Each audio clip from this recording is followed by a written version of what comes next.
지난주 정말 지옥 갔다 오셨습니다. 그렇죠. 네. 아직 천국까지는 못 갔죠? 그렇죠. 네. 아직 천국은 멀었는데. 지옥을 빠져나온 건 맞나요? 아직도 잘 모르겠어요. 네, 한번 여쭤보도록 하겠습니다. 거머리처럼 막 잡고 있는 것 같아요. 지금. 김경환 하나금융투자 신흥국 주식 파트장님 모셨습니다. 어서 오세요. 네. 안녕하세요. 좀 얼굴이 좀 창백해지신 것 같아요. 아니 뭐 좀 많이 부었고요. 요새 좀 스트레스로 폭식하고 있어요. 네. 얼굴이 점점 불어나고 있고. 아니 사실은 지난주 초반의 힘듦이 거의 역대급이셨을 것 같은데요. 솔직히 이렇게 말씀드리면 그런데 16년 1분기 때 그때 당시에 이제 2015년 6월에 상해 종합지수 한 6,000포인트 갔다가 1차 급락하고 연말쯤에 이제 2015년 연말쯤에 뷰를 한번 다시 또 비중 확대로 바꿨다가 16년 1월 2월에 사실은 홍콩이 지금보다도 더 PBR이 더 밑으로 떨어지고 서킷 브레이커를 도입했다 일주일 만에 접었던 본토 증시가 맞아요. 그때 한 배 이하로 내려갔나요 PBR? 네, 0.7배였었어요. 아, 그때가 0.7? 역사 최저입니다 거의. 역사상 단기에 가장 많이 아마 전무후무한 기록일 텐데 올라가기도 전무후무하게 빨리 올라갔고 맞습니다. 3배 올라갔다가 반토막 바로 났잖아요. 맞죠? 지금은 혹시 몇 배 정도 돼요 PBR? 지금은 7,000 H 지수 기준으로 보면은 홍콩이 7,200 정도 포인트, PBR 1배. 다시 1배로 돌아왔죠. 그때만큼은 힘들지 않았는데 두 번째로 힘들었다. 지금은 이제 여러 가지 요인이 겹치고 저희가 이제 갖고 있던 기존의 뭐 펀더멘탈이나 정책 뷰는 변한 건 없는데 워낙 연계돼서 많이 빠지니까 저희도 뭐 내부에서 많이 또 사죄도 드리면서 또 보완도 드리고 있고 하나은행이나 저희 이렇게 이제 많이 고객들한테 조금 많이 이제 좀 최대한 보완을 많이 하려고 많이 좀 돌아다니고 불려다니고 있습니다. 아유 뭐 사실 힘들 투자자들 제일 힘드시고요. 예 맞아요. 투자자들이 제일 힘들죠. 그럼요. 왜냐하면 진짜 홍콩 항생테크 저도 많이 있는데 처음 봤어. 그때도 2015년 16년 거기서도 하루에 그렇게 많이 빠른 적이 있나요? 하루 낙폭으로 진폭은 이번이 제일 크죠. 그렇죠. 올라가는 것도 마찬가지고. 제가 IT 버블까지는 겪지 않았는데 뭐 리먼 사태랑 피그스 재정 위기랑 16년 1월 달에 홍콩이 이제 위안화 숏 배팅 들어왔을 때 낙폭이 이렇게 크진 않았고요. 대신 이제 길이 자체가 한 3개월 정도 진행이 됐죠.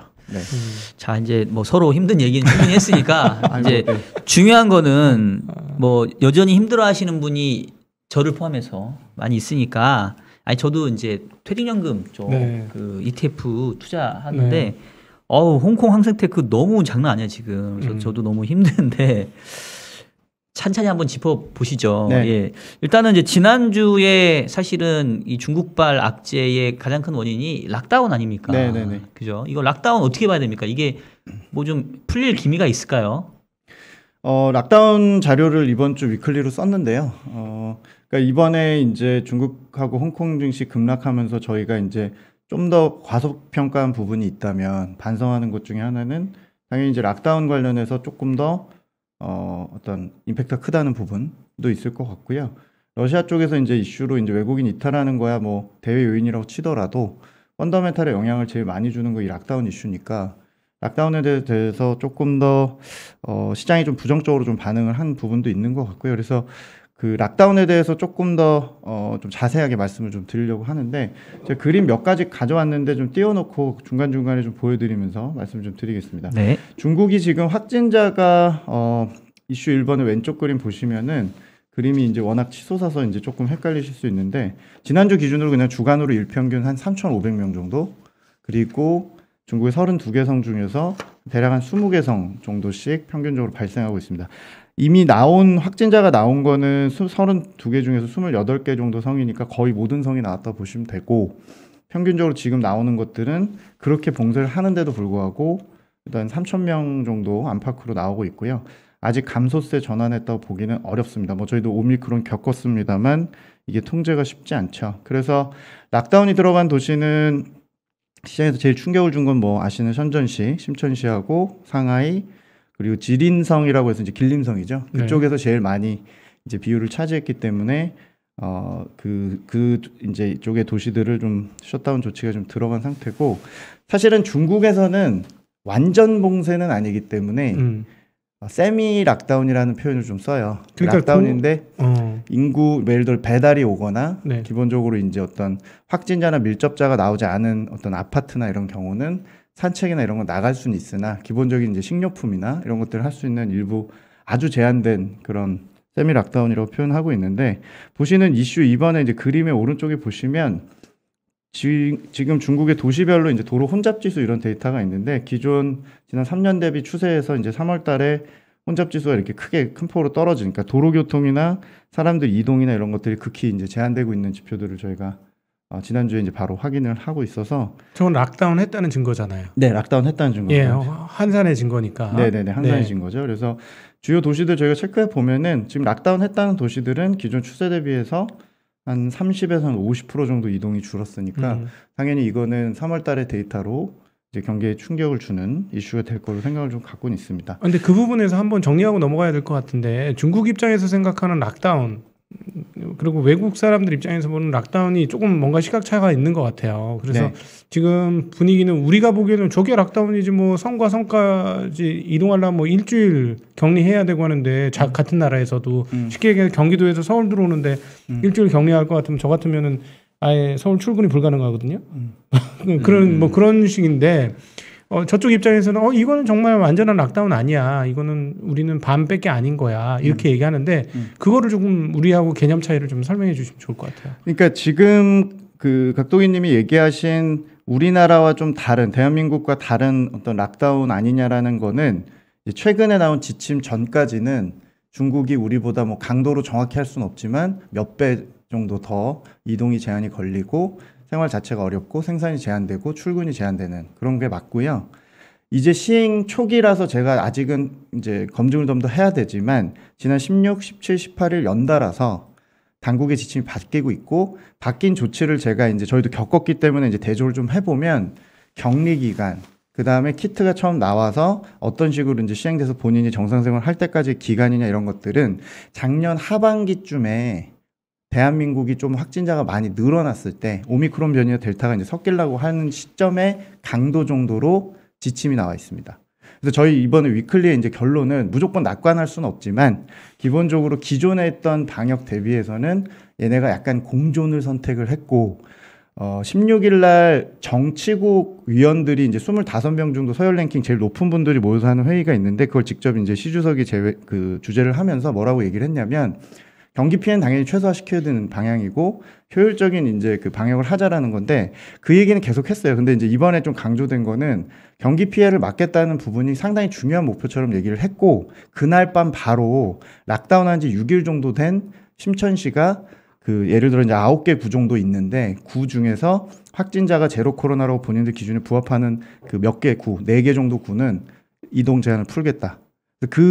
어떤 구 안에서까지는 계속 우리 지금 마포구나 서대문구 그런 데서 이제 어떤 해제된다는 지역은 왔다 갔다 하는 거라든지, 지하철이 터졌고 오늘부로 일주일 만에 이제 일단은 모든 도로교통이나 대중교통은 다 이제 다닐 수가 있고, 출근은 다 가능하고, 학원만 온라인으로 가고, QR코드 하에서 음식점은 50%만 이제 들어오고, 뭐 이런 형태로 일주일 보겠다라고 심천시가 방침을 냈죠. 이 기준은 우리 이번에 이제 완전히 내려놓기 전까지 1월 전까지 정도의 준하는 수준으로 일단 복귀했기 때문에 피해가 없는 건 아니지만 중국 기준 피해로서는 상당히 방역경도가 완화되는 징후를 보이는 건 사실입니다. 그러니까 저희 한 가지 거기서 이제 의문이, 지금 일단 조금 다행이라고 생각하는 거는, 저희가 사실 생각할 때, 이거 심천시에 있는 주요한 공장들인 폭스콘, 그다음에 상하이에 있는 테슬라 공장이 멈추면 이건 이제 글로벌 경기 전체에 있어서 이거 타격 상당하다. 또다시 공급 적체가 새롭게 시작된다라는 우려를 많이 했는데, 일주일도 안 돼서 풀었어요. 공장 돌아가도록. 그건 오케이. 근데 아니 지금 의료 시스템에 대해서 믿을 수 없어서 제로 코로나 하던 중국인데, 만에 하나 확진자는 둘째치고, 확진자는 뭐 받아들인다 치고, 사망자나 의료 시스템 부하를 넘는 그런 상황이 발생할 때도 현재 공장은 돌아가는 그 상태를 유지시켜 줄 거냐? 그 상당히 의문이거든요. 그 상황은 못 풀죠.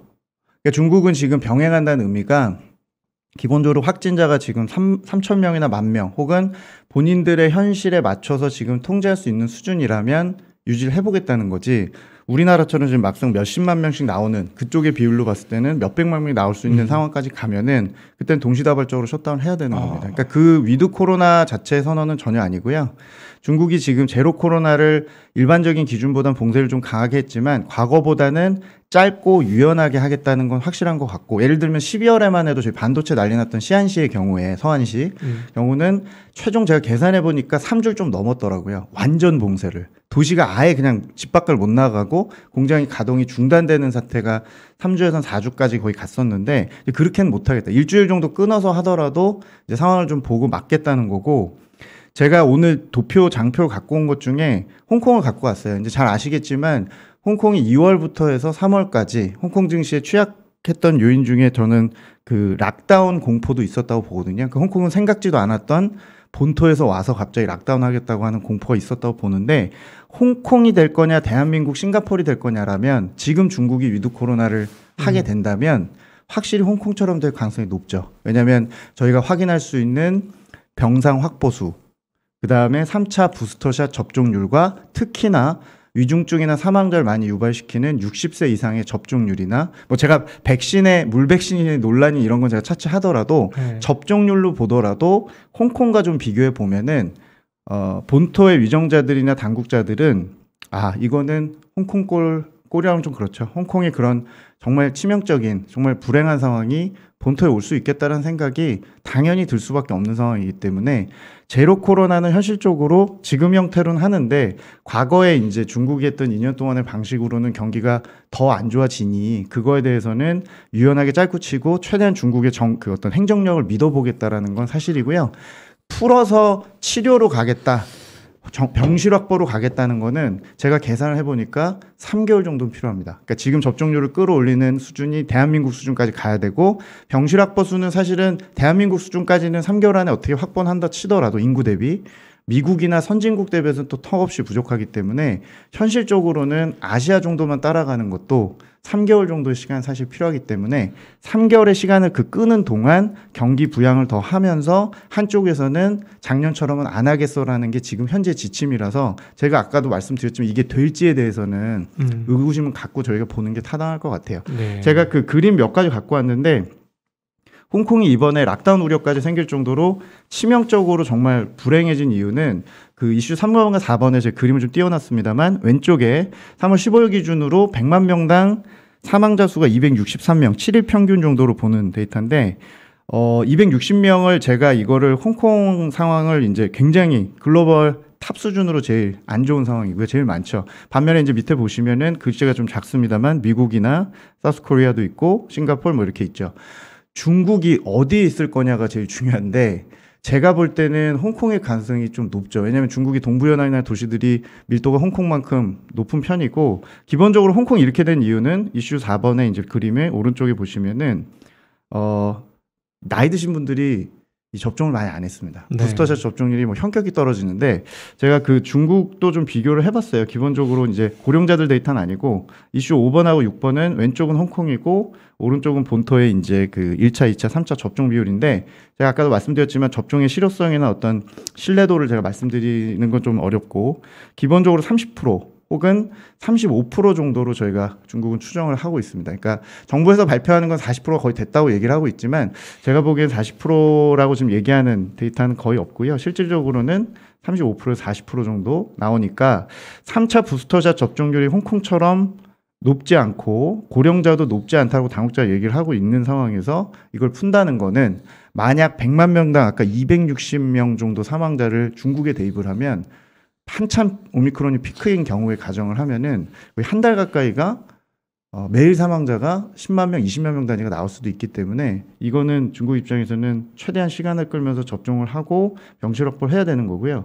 병실 확보도 현격히 떨어집니다. 이게 결국에 그 선진국하고 일부 이제 아시아 국가 제외하고는 상당히 부족한 부분 중에 하나인데, 이슈 8번 보시면은 지난번에도 인포맥스 안유아 교수님 나와서 얘기하시는 거 저도 들었는데, 중국은 병원이 부족해요. 네. 기본적으로 병원이 부족하고 호텔이나 모텔 이런 데서 이제 잡아서 격리 중 하고 있는데, 기본적으로 만약에 위중증자가 나왔다고 가정했을 때 중환자실 병상 수가 3.6개로 10만 명당 이제 3.6개로 인도급입니다. 인도 만큼 최하위에 지금 있는 상황이니까 이게 이제 만약에 대규모 확산으로 푸는 쪽으로 저희처럼 이제 조금 격리나 이런 것들을 느슨하게 할 경우에는 상당히 좀 어려운 거는 사실이죠. 그래서 중국이 할 수 있는 거는 본인들이 이제 짧고 굵게 치면서 이렇게 계속적으로 일주일씩 이제 좀 끊어서 하면서 지역별로 최대한 확산되는 것들을 대규모로 막겠다는 거는 변함은 없습니다. 다만 이제 저희가 볼 때 얘네들이 뭐 특별히 위중증 환자가 낮을 확률도 적고 그렇기 때문에 봐야 되는 건 두 가지죠. 그러니까 이제 이슈 9번, 10번 그림이 있습니다만 중국 코로나 일일 그 백신 접종 횟수가 한 500만 도수 정도 되는데 계산을 해보니까 아까 3차 부스터샷이 30%, 35%인데 네. 60% 정도는 돼야 안정권인 것 같거든요. 대한민국 제가 알기로는 60% 정도 됐고 특히나 고령자들이 많이 맞으셨는데 중국에 맞으라면 맞으니까 확보는 됐다고 가정을 하고 지금 승인이나 이런 치료제 백신 승인 이런 걸 굉장히 지금 빨리 하고 있는데 수입도 지금 많이 하고 있고요. 그래서 속도를 지난주부터 좀 빨리 내고 있어서 500만 도수 기준으로 보면은 대략적으로 한 70일에서 한 100일 정도면 그 60% 접종률까지는 끌어올릴 수 있습니다. 이 정도는 대놓고 아까 보여드린 중환자실의 이제 구조적인 문제니까 최대한 어느 정도 확보한 상태에서 이제 시작을 좀씩 더 풀기 시작을 하면 시점은 한 5월은 넘어가야 된다는 계산이 저희가 나오는 거죠. 그러면 지금 말씀 들어보니까는 네. 중국 관련해서 이 그 코로나 관련해서 가장 염려되는 것은 네.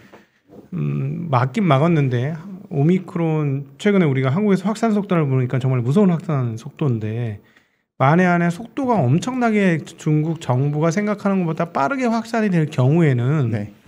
지금보다 훨씬 엄격한 수준의 락다운, 즉 제조 공장까지도 안 돌아가는 락다운도 가능할 수 있겠네. 갑자기 뭐 10만 명, 20만 명 이런 식으로 터져버리면? 그러니까 그렇게 되면은 제가 말씀드린 대로 지난 16, 17, 18일에 시진핑 주석 얘기한 대로 못하겠죠. 근데 이제 저는 지금 현재 하는 물론 이제 전파력에 대해서 오미크론이 굉장히 강합니다만 중국 쪽에 이제 현재 스타일이나 마스크나 이런 어떤 지침을 따르는 거를 봤을 때는 제가 뭐 단호할 수는 없지만 그 정도 컨트롤이 안 되는 상황까지는 안 가지 않을까. 그러니까 매번 저는 그냥 N차 확산이 진행이 되고 한번 정점을 지고 락다운과 봉쇄가 계속 반복이 될 것 같아요. 이게 지금 1차 확산이잖아요. 네. 이번에 3,000명 분명히 내려가긴 할 겁니다. 한 번은 이제 내려가는데 1,000명 이하로 못 가거나 혹은 더 올라갈 수도 있겠죠. 그러면 2차 확산, 3차 확산 이런 것도 2분기까지 좀 반복은 되는데 생산하고 일부 이제 제조업 쪽이나 이런 것들은 제가 보기에는 각자 지침들이 좀 있겠지만 유연해지는 건 사실일 것 같아요. 이게 경증이고 기본적으로 이제 그런 형태의 이제 생각을 좀 하고 있기 때문에 우선적으로 경중을 좀 따지겠죠. 그러니까 생산 기지는 지금 현재 지침은 무조건 일단 최대한 돌아가게 한다라는 게 이제 중국 쪽인 것 같아요. 제조업이나 건설업 이런 쪽에서는 좀 더 강요를 하는 것 같고 오늘도 이제 밤에 상무회의라는 걸 열어서 중국 애들이 이제 감세 정책 얘기가 나왔는데 이게 타격이 결국에는 서비스잖아요. 그러겠죠. 네, 외식 서비스나 이런 쪽이 그냥 그쪽은 닫으라면 닫아요. 뭐 불만도 없이 그냥 닫아버립니다. 근데 네. 이거에 대한 보상 조치가 약하니까 기본적으로 보상 조치를 엄청 하더라도 제조업 서비스업이냐 그럼 자기 제조업을 선택할 거고 투자냐 소비냐 그러면 투자 쪽, 생산 쪽은 좀 더 보장을 하겠다라는 게 지금 제가 받아들인 얘네들의 목표라서 아까 말씀하신 대로 지금 3,000명이 10만 명이 갑질되는 컨트롤이 안 되는 상황이 되면은 그때 가서 또 판단을 드려야겠습니다만 3,000에서 10,000명 혹은 2만 명 이내에서 전국 지역으로 나오는 것들에 대해서는 옛날처럼 도시 하나 꺼버리고 이런 형태는 그냥 안 하고 최대한 나오더라도 좀 병행을 하겠다. 그러니까 0까지 안 가더라도 하겠다는 네. 거죠. 하나 더 말씀드리면 어젯밤에 오늘부로 심천이 일주일 만에 락다운 해제라고 얘기를 했어요. 그렇죠. 네, 근데 어제자로 나온 확진자가 47명이었거든요. 중국 기접 47명은 제로 코로나 성공이 아니에요. 근데 본인들은 제로 코로나 달성했다고 했거든요. 아, 옛날하고 말이 달라졌다. 말이 달라졌죠. 걔네는 0을 만드는 게 목표잖아요. 실제로 0 시작하면 거기서부터 이제 봉쇄 해제였잖아요. 네네. 그게 아니라는 거죠. 이게 안 된다는 걸 안 거기 때문에 몇 개 구에서 좀 넘게 나오면 그 지역 몇 개 별도 지침 제외하고는 다 열어주겠다는 거니까 상황은 좀 봐야 될 것 같아요. 근데 듣다 보니까 제가 네. 지금 걱정되는 게 이거예요. 그러니까 이게 중국이 조금 풀어주긴 풀어줬다고 했잖아요. 네. 근데 완전 풀어준 것도 아니고. 근데 앞선 뭐 선진국 사례나 우리나라 같은 경우도 보면은 이게 결국 확 풀어져가지고 걸릴 사람 다 걸리고 한참 막 확산된 다음에 그래야 결국은 진정되는 것 같은데 네네네. 중국이 이런 식으로 찔끔 풀어줬다가 괜찮아지면은 또 뭐 풀어주고 안 괜찮으면 다시 묶고 이러면 이게 계속 길어지는 거 아니에요? 늘어지는 거 아니에요? 그러면 네네네. 그러니까 저기 목표는 저거죠. 70일 안에 네. 백신을 최대한 많이 맞추겠다. 네. 네. 그러니까 저는 제가 오늘 위클리 앞에다 썼어요. 지금 주가에서 우리가 지금 중국에 대한 비관론 하에서 그거를 더 따지고 늘어지는 걸로 보는 시각보다 바뀐 지침이 뭔지 판단해 보고 지난 2년 동안 제조업 서비스의 영향이 어땠는지 보며 차별화되는 부분이 있어서 그러니까 좋아질 애들과 나빠질 애들을 좀 갈라서 보고 너무 공급망이나 인플레 충격들을 걱정을 하시는데 실제로는 제가 보는 데이터상으로는 생산이나 제조업이나 이런 것들은 기본적으로 더 강화된 봉쇄를 했던 지난 2년 동안 대비해서도 영향이 빨리 탈피를 했다라는 얘기를 좀 드리고 싶어서 저도 말씀하신 대로 부정적으로 보면은 왜냐면 우리도 지금 저희가 겪고 있지만 기본적으로는 그렇게 가야 되는데 얘는 현실이 그게 안 돼요. 네, 그러니까 다 한번 앓고서 가야 되는 거는 상상하기가 쉽지 않은 상황입니다. 퍼센테이지로 보시더라도 다 한번 알아도 저희도 200~300명씩 지금 사망자 안타깝게 나오는데 홍콩도 지금 260명이 500만, 700만 인구죠. 중국에 대입을 해보시면 이게 불가능해 보이더라도 기본적으로 최근 시간을 끌어야 되니까 말씀하신 대로 내수는 저희 예상대로 상반기에 연착륙을 하더라도 특별한 보상이나 강한 조치가 추가로 없다면 말씀하신 대로 2분기에 중국의 내수 회복은 더 늘어지고 지금의 주가들은 분명히 차별화는 있겠지만 분명히 양극화 계속 있는 상태로 갈 것 같습니다. 그래서 저는 사실은 지난주 이제 주가 폭락하면서 락다운 이슈도 있고 뭐 당연히 문제 있지만 시장에서 지금 제일 본질적으로 걱정하는 게 뭐냐? 공급망, 인플레이션, 중국의 경착륙 이런 것들은 그 정도는 아니다. 너무 과도하게 더 납부해 보실 필요는 없을 거라고 보고 락다운은 이제 늘어지는 과정이니까 다른 나라가 뭐 3개월 걸렸으면 얘네는 6개월, 9개월 생각하고 가는 거기 때문에 완전한 해소를 봐야 저희가 중국 투자를 가능하다고 그러면 사실은 하반기 늦게나 보셔도 되는 거지만 또 주가라는 게 그렇지 않기 때문에 실제로도 지난주, 지지난주에도 리오프닝들이 왔다 갔다 하면서 이제 좀 반을 보였기 때문에 좀 이제 속가내는 것들을 저는 말씀드리는 게 더 맞다고 생각을 갖고 있고요. 그림 몇 가지만 제가 더 보여드리고 이제 뭐 홍콩이나 증시 쪽 넘어가면 이슈 11번에 이제 왼쪽의 그림은 확진자하고 제가 중국의 서비스 PMI랑 제조업 PMI 그려놓은 건데요.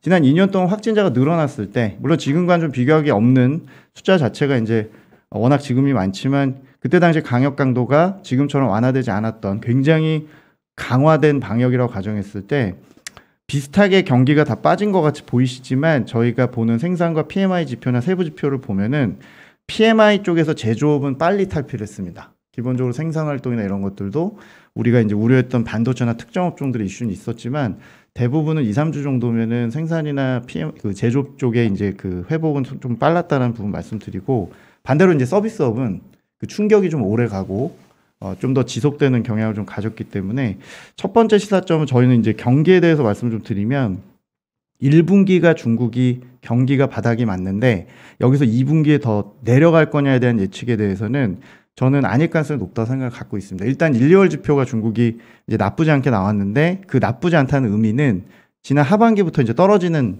속도가 이제 굉장히 가팔랐는데 1, 2월에 이제 바닥 확인 징후를 좀 보였고요. 2분기는 어쩔 수 없습니다. 저희가 서비스업보다는 제조업이 좋을 거고 소비보다는 투자하고 생산 쪽 데이터들은 기본적으로 좀 받쳐줄 거라고 생각을 좀 갖고 있고 무엇보다 추가적으로 재정 정책을 좀 쓸 수밖에 없고 오늘 밤에 나온 상무회의에서 그러니까 정치국 상무회의나 이쪽 회의에서 내용을 국무원 상무회의입니다. 죄송합니다.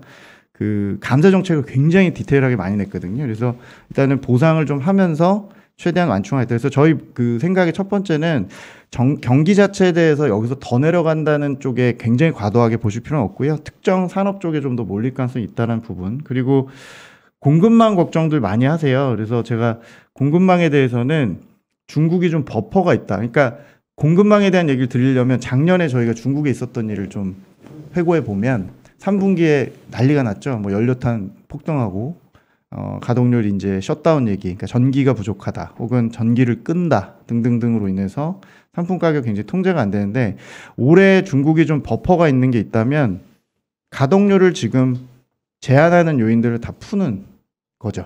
그러니까 에너지 소재 쪽 포함해서 작년에는 전방위적인 모든 제조업이 공장 가동이 어려웠다면 하반기에 그런 충격으로 갈 가능성보다는 올해는 최대한 그 돌릴 수 있는 공장의 가동 여력이나 이런 쪽에 대한 제한은 풀 가능성이 높습니다. 이게 원래도 상품 가격 문제가 있었고 에너지 소비 통제를 이번 전인대에서 상당히 올해는 좀 완화하겠다. 한마디로 올해는 탈탄소 후퇴한다 라고 계속 선언하고 있는 거기 때문에 다른 나라들 대비해서는 중국이 작년에 생각보다 규제 건 게 많아서 규제를 완화하는 것만으로도 생산 활동은 보장을 좀 시켜주는 쪽으로 보고요. 반면에 이제 이슈 14번 보시면 우리나라도 그렇지만 영화관 같은 일반적인 컨택이나 외식 서비스 레저는 쉽지 않습니다. 이거는 최소한 2달, 아까 말씀드린 그 접종률이 올라와서 뭔가 치명률이 이제 영향을 좀 덜 줄 수 있는 시점이 온다라는 그 판단이 쓰기 전까지는 이쪽에 이제 좀 노골적으로 컨택 업종 경우에는 역시 중국도 이거는 쉽지 않을 걸로 저희가 생각을 좀 갖고 있고요.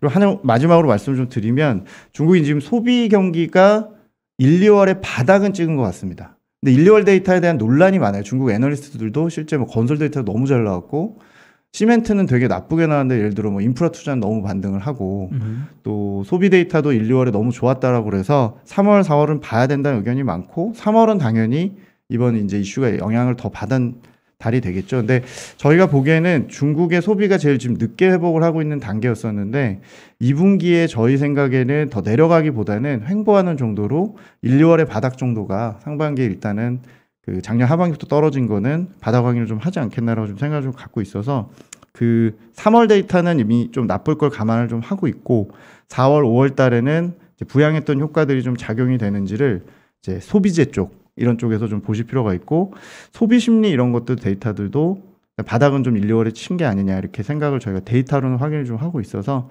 조금 뭐 신중한 낙관 정도죠. 실제로 뭐 여기서 더 비관으로 가지 말자는 것 뿐이고 실제로는 요걸 좀 계속 체크를 좀 해드려야 되지 않을까 이렇게 생각을 좀 갖고 있습니다.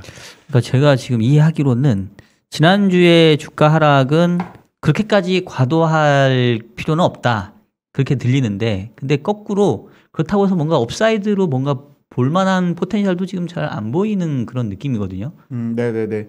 아 근데 지난주하고 지지난주는 뭐 어떤 그 복합적인 요인들이 있었겠지만 저는 사실 펀더멘탈에 대한 우려는 크지 않았다고 보고 투자 심리가 제일 컸다고 보고요. 네. 기본적으로는 외자 유출 쪽이나 홍콩 쪽에 대한 락다운 문제도 있었지만 기본적으로 이제 락다운 이슈는 본토든 홍콩이든 거기에 이제 조금 휘발유를 부은 거고 메인 원인은 우크라이나 사태 이후에 외국인이 기본적으로 중국에 대한 숏배팅 계속 하는 부분에 대해서 네네. 저희가 생각하는 것보다 훨씬 더 정치적 리스크가 훨씬 더 크게 반영된 것도 저희가 사실이고 기본적으로 외국인 이탈이나 이런 것들도 본토 역시도 지금 역대급으로 한번 이탈을 일주일 동안 했기 때문에 뭐 그런 충격들이 결국엔 투자 심리하고 수급적인 측면이고 펀더멘탈은 말씀하신 대로 락다운이 앞으로의 업사이드를 네. 제한하는 요인으로 소비 섹터나 서비스 섹터로 작용은 하는데 전반적인 경기 그리고 시장에서 전기차나 반도체 그러니까 제일 뭐 자극적인 단어들이 폭스콘 얘기 들으시면 제일 자극받고 상하이 테슬라 이런 거에 대해 가장 뉴스에 자극받으시잖아요. 네. 이제 본질을 보면은 뭐 일주일 정도 영향을 주고는 했지만 전체적으로 중국에서 제일 중요한 문제는 여기서 얘네들이 더 공급 부족이 돼서 인플레를 더 수출하고 에너지 소재 쪽에 훨씬 더 충격을 주냐에 대해서는 그 정도로 볼 정도의 셧다운은 아니고 실제 지표가 지난 2년 동안 그렇게 안 보여줬다. 그리고 두 번째는 중국의 위안화 강세와 아까 에너지 소비 통제를 좀 완화하면서 기본적으로 가동을 좀 최대한 돌릴 수 있게끔 다른 지역들을 같이 또 끌어올려서 통제를 하겠다는 거죠. 제가 지금 이번에 지금 들어오기 전에 보니까 이번에 락다운 영향이나 방역의 영향을 받는 도시 수가 GDP로 보면 전체 중국의 GDP의 한 26%? 4분의 1이 이번에 크네요. 영향권 네. 상황이죠. 작지 않죠. 4분의 1이 근데 꺼진 건 아니고 4분의 영향이 있는데 예를 들자면 나머지 이제 4분의 3 지역에서 끌어올 수 있는 가동률이나 최대한 돌릴 수 있는 것들에 대해서는 작년보단 버퍼가 있다는 것 뿐이지 실제로 저희가 중국 쪽 하우스들이 예측한 이번 3월, 그러니까 1분기에 이번 방역으로 인한 중국의 경기 피해는 0.5%포인트에서 0.8%포인트 추정을 하니까 성장률로 치면은 기존에 이제 5% 예상을 했다라고 가정을 하면 4.5% 정도까지 충격을 줄 수 있는 거니까 작지 않죠. 작지 않지만 보상 조치나 이런 것들이 이제 나오는지 저희는 좀 지켜보는 쪽으로 현 주가상에서는 보자라는 게 이제 저희가 보는 좀 냉정한 현실입니다. 예. 아니 뭐 최근에 한국 하늘을 보면 맨날 그 좀 미세먼지가 뿌얘졌어. 올해 들어와서 전 맑은 하늘을 본 기억이 별로 없거든요. 그러니까. 그냥 어제 같은 날 눈비가 그렇게 왔음에도 불구하고 잠시 파란 수준이던데 결국 그것은 중국의 공장 가동률이 어마무시하게 돌아가고 있다라는 거. 아까 뭐 PTA라든가 뭐 화학 관련 제품들 타이어 뭐 이런 거 예, 가동률 되게 높아요. 예, 네. 높은 거 보여주신 것처럼 지금 중국 공장이 잘 돌고 있고 그다음에 또 하나 이번에 앞서 하셨던 상하이 테슬라 공장이라든가 폭스콘 공장 이거 잘 돌아가는 거 봐서는 공장 가동에 대한 의지는 상당히 강한 것 같다라는 건 인식이 돼요. 현실적으로. 근데 오늘 같은 아무리 이번 최근에 경기 지표가 회복됐다고 해도 이 정도의 락다운 분위기면 LPR 금리 또다시 내리면서 좀 공격적인 완화를 해야 될 것 같은 느낌이 들거든요. 옆에서 보면 한다 했으니까 안 한다 그랬으면 몰라도 조금 너무 좀 제한적으로 푸는 거 아닌가 싶은데 어떻게 보세요? 오늘 금리 동결은 이미 일단은 지난 15일 날 MLF라는 구성금리를 LPR에 구성되는 금리를 이미 동결을 했기 때문에 확률은 굉장히 낮아진 상태였고 과감성에 대해서는 아쉽죠. 계속 그 과감성에 대한 아쉬움은 지금 저도 인정은 하는데 기본적으로 좀 돌다리도 좀 두드리고 간다라는 게 좀 있는 것 같은 게 뭐냐면 3월 달에 저희가 들어서 중국이 미중 금리 차가 축소가 되고 위안화 환율 변동성이 커지고 또 미국이 긴축을 하고 이런 건 저희가 알고 있는 부분인데 그럼에도 불구하고 상반기에 중국이 사실 추가로 금리 인하를 해야 된다고 저희가 이제 주장했던 이유는 부동산이라든지 실질 금리가 높다라든지 이런 것들이었었는데 중국이 최근에 이제 이번 달에 동결을 한 것 같은 이유 중에 하나는 그 언론에서 이제 그 같이 공개하는 내용들을 보시면 아는데요. 관영 언론에서 오늘 관영 언론에서 제일 많이 나온 단어가 뭐냐면 시장 금리가 지금 하락하고 있다. 시장 금리를 하면 은행권에서 실제 대출이 나가는 것들이 지난달 대비해서 계속 내려가고 있어요. 지금 중국에서 그 제일 수요가 안 좋은 쪽은 가계 중장기 대출이고 이번 중국의 2월 그 대출 데이터도 뜯어 보면은 주담대, 그러니까 주택담보대출이나 이런 쪽에서 수요가 제일 안 좋거든요. 관련 대출들이 이제 은행들이 적극성을 띠면서 지난달 대비해서 한 15에서 16bp 정도씩 인하를 하고 있는 거예요. 그러니까 제가 인민은행이 좀 아쉬운 건 뭐냐면 자기가 먼저 이렇게 깃발을 들고 세게 따라와라라고 이제 하는 조치를 12월, 1월에 했지만 아직 아쉽잖아요. 근데 이제 시장이 알아서 지금 인하를 하는 부분들이 부동산하고 가계대출 쪽이 이미 인하가 되고 있어요. 그러니까 은행이 좀 뭐 마진을 까는 요인이 될 수도 있고 본인들이 급하니까 이제 확대를 할 수도 있는 거지만 금리 인하가 좀 확인이 되다 보니까 3월 달에는 일단은 좀 한 번 더 지켜보자. 그럼 이번에 사회융자 총액은 늘어나는 겁니까? 지난번에 안 늘어난 걸로 알고 있는데. 4개월 정도 연속 반등하다가 3개월 반등했죠. 그리고 이제 2월 달 데이터가 주춤했고 3월 달 데이터는 채권 데이터나 이런 이제 기존에 포함된 데이터는 반등을 하고 있죠.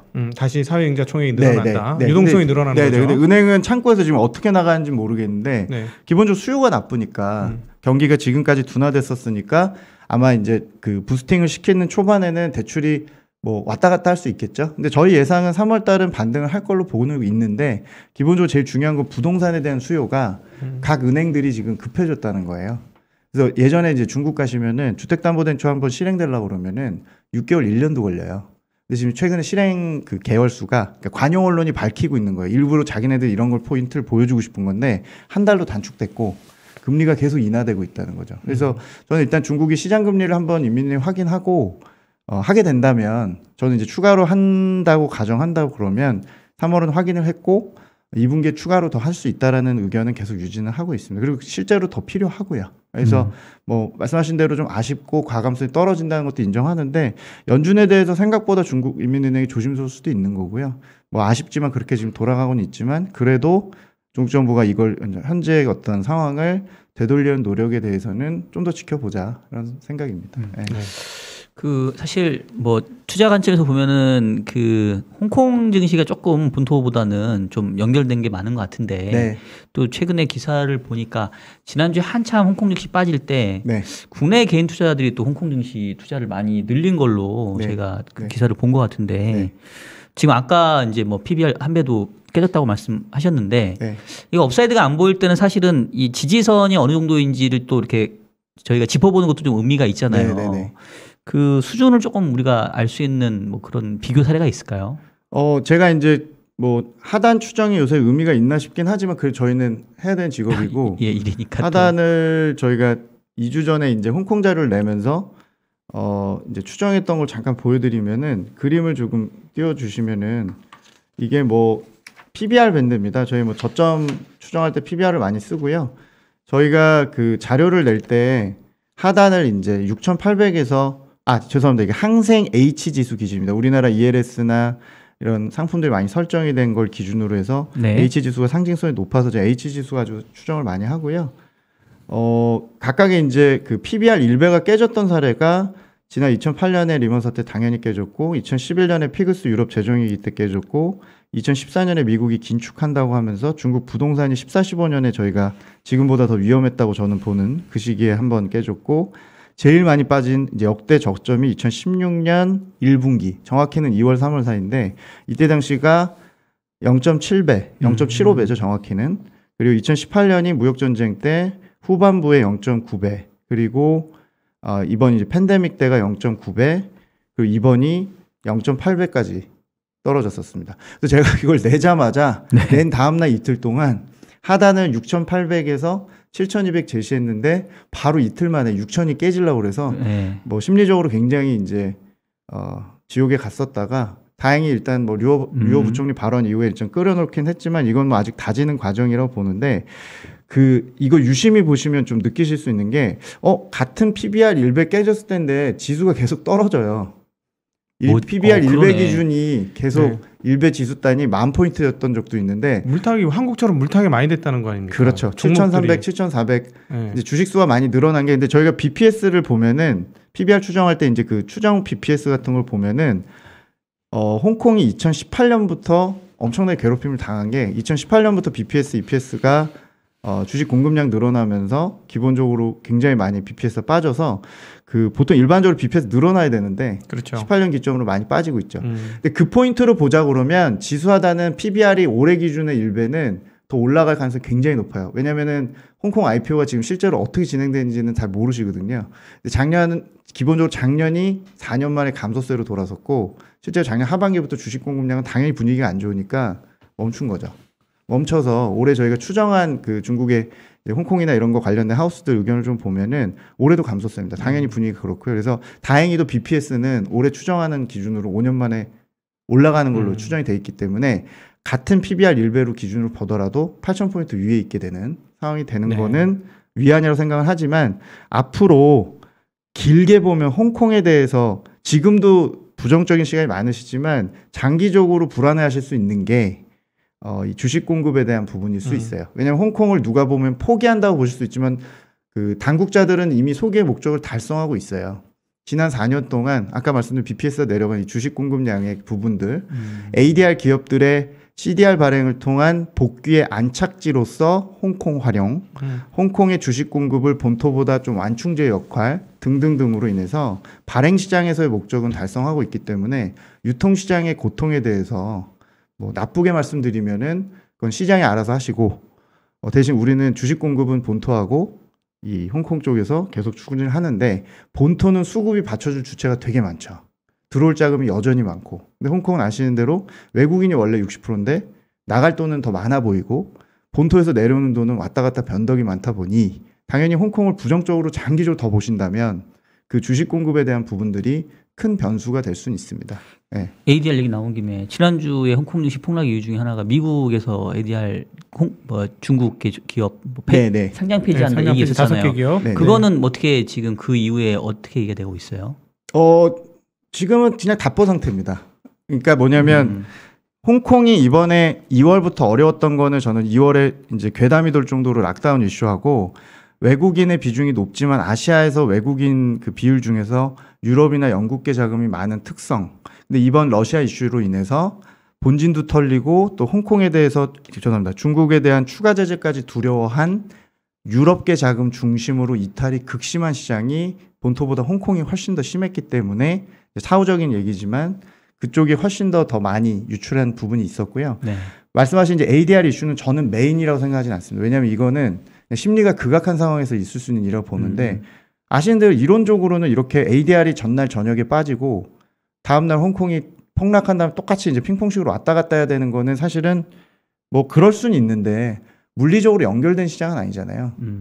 이쪽이 상폐되는 거랑 이쪽이랑 무슨 관계가 있겠습니까? 그러니까 발행할 수 있는 300개 ADR 중에서 80개 정도는 홍콩으로 돌아올 수 있고 실제 지금 발행한 기업이 20개가 넘었는데 사실은 핑퐁식으로 왔다 갔다 하는 거는 극단적인 투자 심리 위축이라고 좀 보는 거고 이 상패 이슈도 사실은 1년 반이 넘은 이슈인데 전혀 새롭진 않으나 갑자기 땡겨질 수 있다는 우려가 있다는 부분이고, 류호 부총리가 지난주에 얘기한 합의를 하려고 하고 있다는 거는 아직은 아무도 모르는 단계에 있고, 그냥 합리적으로 보면 완벽한 합의보다는 당장 당겨질 수 있다는, 그러니까 상패는 원래 저희가 이 얘기가 트럼프 때부터 얘기가 나왔는데, 이 외국 제재법이라는 것 자체가 3년 정도 시한을 주고 그 안에 뭔가 해결이 되면 상장 유지지만 사실은 상폐될 수 있다는 공포인데, 저희는 이제 그 부분 때문에 지난 2년 동안 ADR에서 홍콩이나 본토를 스위칭하자고 말씀을 계속 드리는 부분 중에 아무래도 이거는 현실화의 가능성이 있다.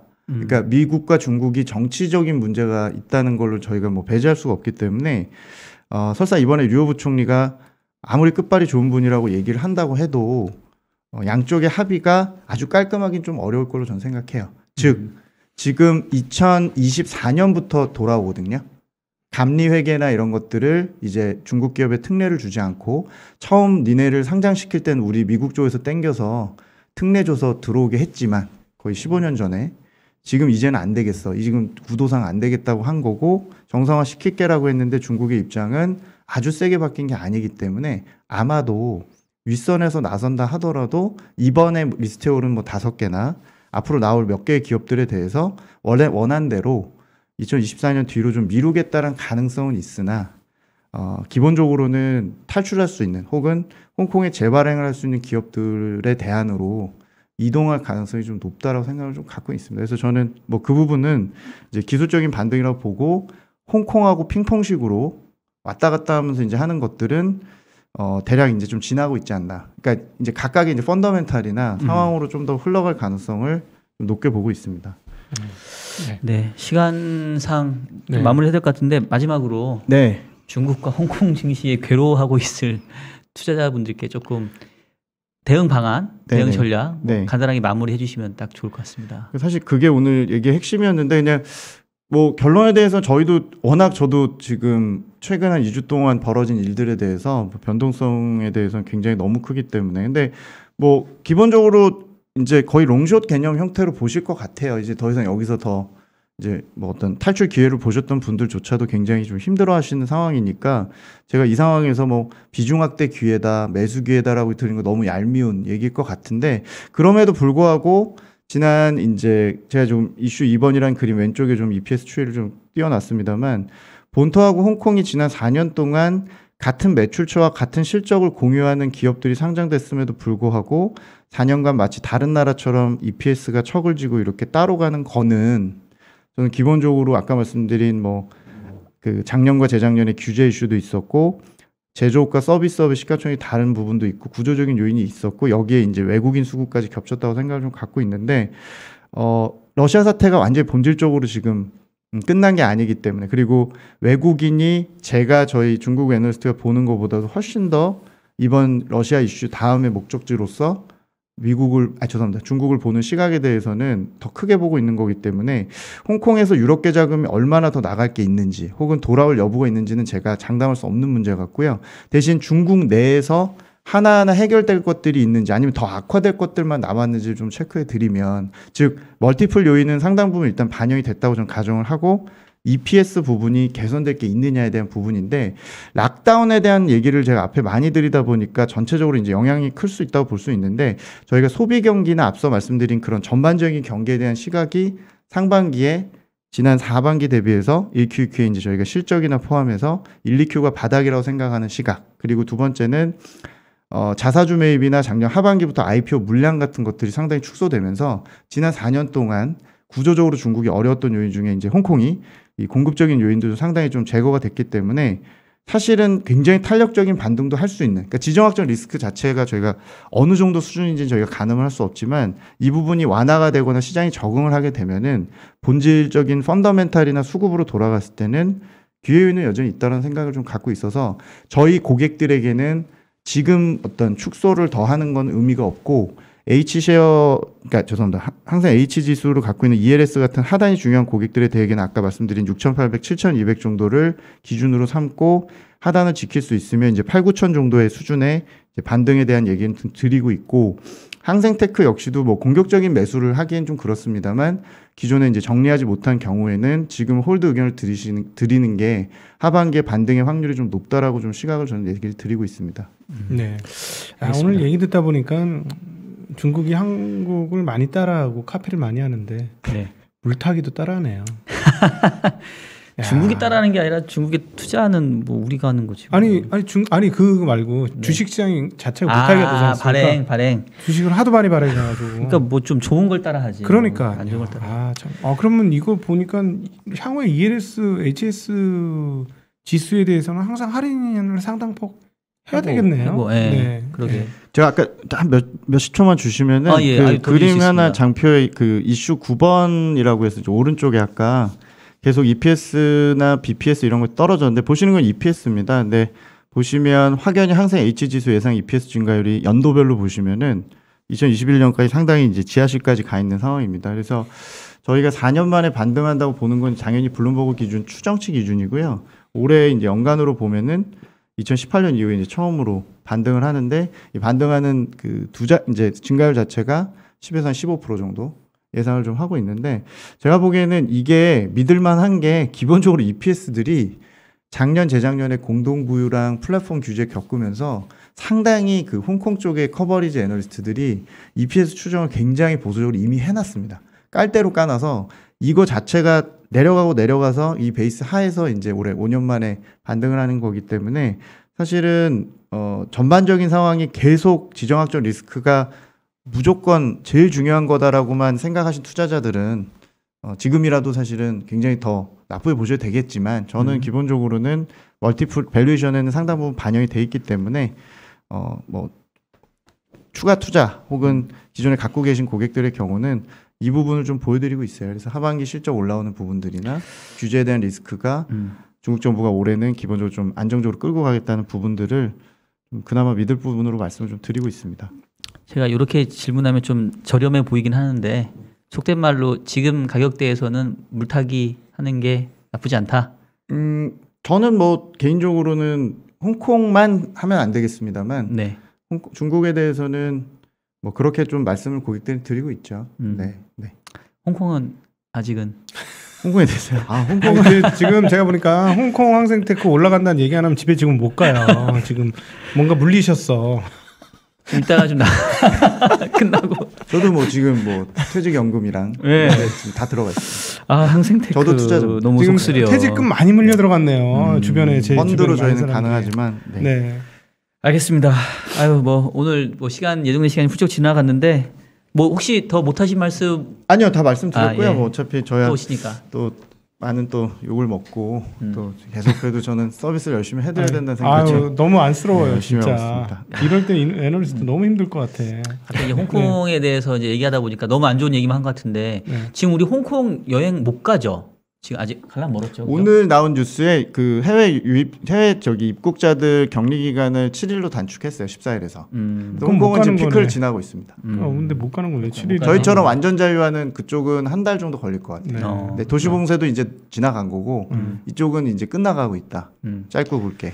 제가 예전에 홍콩 출장 한참 많이 다닐 때 그 완차이 역에 있는 언더브리지 스파이시 크랩 가게 혹시 아시죠? 네네네. 저는 그거를 너무 좋아해가지고. 먹는 거예요? 예, 크랩이에요. 스파이시 크랩이라고 그 마늘 튀긴 거에 이렇게 나오는 거 있는데 나중에 혹시 유명하죠. 우리 위원님과 같이 홍콩에서 다시 그 언더브리지 다리 밑에 스파이시 크랩을 먹는 날이 좀 왔으면 좋겠습니다. 자, 오늘 고생 많이 하셨고요. 다음에 또 뵙도록 하겠습니다. 수고하셨습니다. 고맙습니다.